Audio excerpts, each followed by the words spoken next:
Thank you for tuning in to another episode of From the Desk of Precious Swain. We'll be speaking with Anthony Parker on issues of men being able to be men, real men in today's society. Well, for those of you who don't know me, my name is Anthony Big Amp Parker. How hard is it now in today's society for men to walk in the role that they're designated to walk in? It is hard, but it's a double-edged sword. It goes back to pretty much what's in you, what your makeup is, what you've been taught, versus what society says a man is. Of course, I came from a single-parent home, but my mother still instilled some good morals and some values. And then what we have to realize is, even though we all stray away from some of our teachings, we all experiment and we all go through our trials and our tribulations. Once you have knowledge of self, it's just that when you come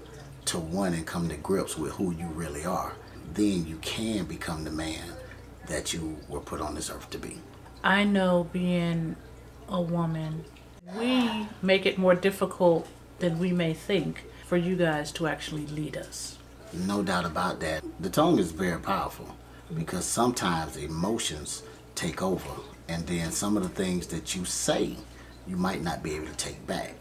And depending upon who you're actually dealing with, it could be a scar that could last forever. Different men handle things and process things and show emotions or don't show emotions, but you'll be able to tell from their actions, whether they go into a shell, really stand up in terms of how they respond to it. I understand that y'all are women. I understand that y'all go through moods. I understand that y'all have emotions. In the word, it do say be slow to speak, and I think it's there for a reason. Sometimes what you're thinking or what you feel, you might not better speak that at that time because it could last forever. Now, the one scripture that comes to mind is that you'd rather live on your rooftop than in the house with a nagging woman. In reading that, I apply that to my daily life. What advice would you give to the women out there on how to make it a welcoming home to a man? Well, of course, you have to deal with all the different sides of relationships, the bad along with the good. But I think it go back to knowing your partner. And if you know your partner, you're going to know basically what gets up under their skin, what makes them happy, what makes them sad, and the different emotions, that come along with a relationship. But I would say this, in my opinion, and just, through the mistakes that I've made, when two people are walking around mad, nothing good comes from that. Exactly. The only advice that I would give to the women is this. Prior to locking in and making that long-term commitment, make sure that you know who you're making that commitment to, not who you want them to be, but who they are right now. But you need to know all sides of your partner. Where you are now isn't where you started. So now you're a life coach, you're the CEO of your business, but once upon a time, you were that young man who wasn't sure of himself, who wasn't sure of what he wanted to do. What advice do you give to the young men out there that have a single mom, that see their mom struggling, that are right at the verge of making a bad decision? There are some decisions that you can make that will haunt you for the rest of your life. And there are some decisions that you could make from a positive benefit, whether it be schooling, whether it be just enhancing your skill set, that could change the rest of your life. Early on, look at the things that you like, look at your surroundings, and look at the things that you don't like, and then make a conscious effort or a conscious decision to change those things. And I know somebody saying, well, hey, I'm just a child, or I'm only 17, I'm only 18 years old. But at that time, you have a keen sense of what's going on and what's right and what's wrong. And so when you set your goals for yourself, when you get ready to do some of those other things, ask yourself, is this consistent with my goal? I understand that you're a father of boys. Yeah, no doubt. How important do you think it was in where they are now that you were in their life? Because you were in their life the whole time. I have no problem telling people that I know I didn't do everything right. Because again, the person that's sitting in front of you still has four kids and four different mothers. So yes, I was in their life, and yes, I took care of them, and yes, I provide for them, and I still have two that are not grown yet. But I was never in the household the whole time. All fathers know that when you're not there all the time, it's going to be some things that you don't see. It's going to be some times that you don't find out something is wrong until it's wrong and people are calling you to fix it.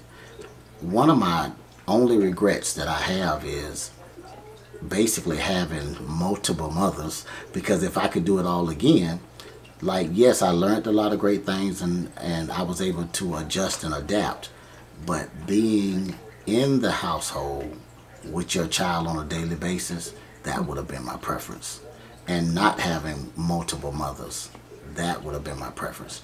I think the relationship that me and my boys got to where we can talk about anything, bad or good, that's a testament to them knowing me and me knowing them.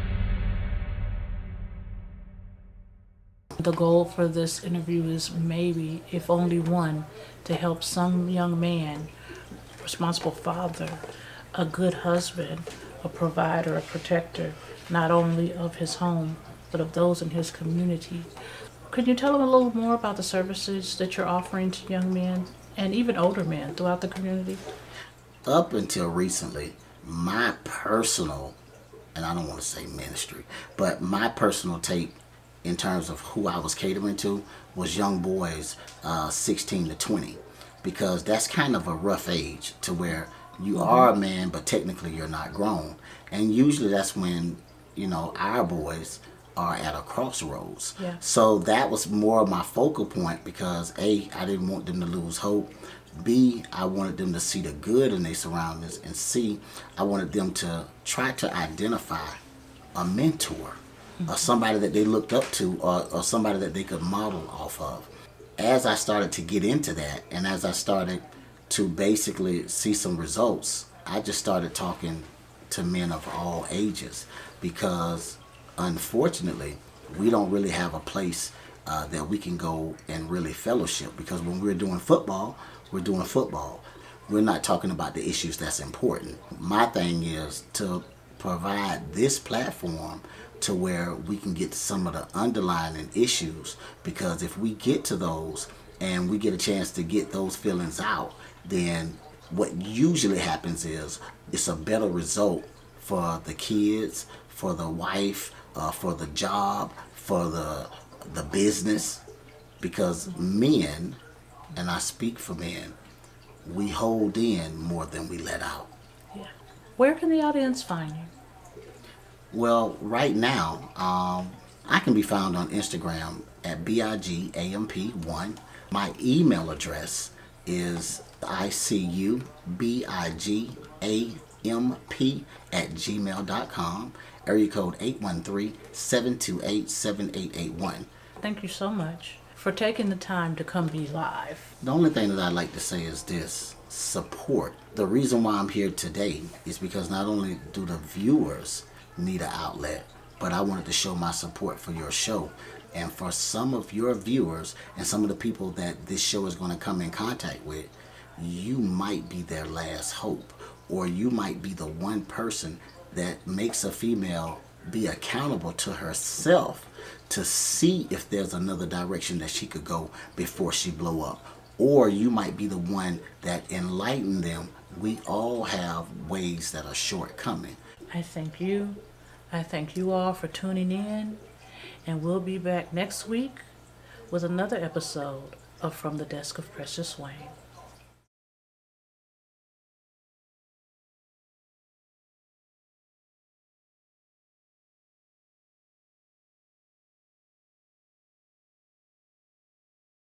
Today, we discussed how the attitudes, the words spoken, and the body language of women really makes it hard for men to walk in the alpha male lifestyle because society pushes us to be the independent woman, the runner of all things that is life. We have gotten away from nurturing, loving, comforting, and praying while pushing our men back out front.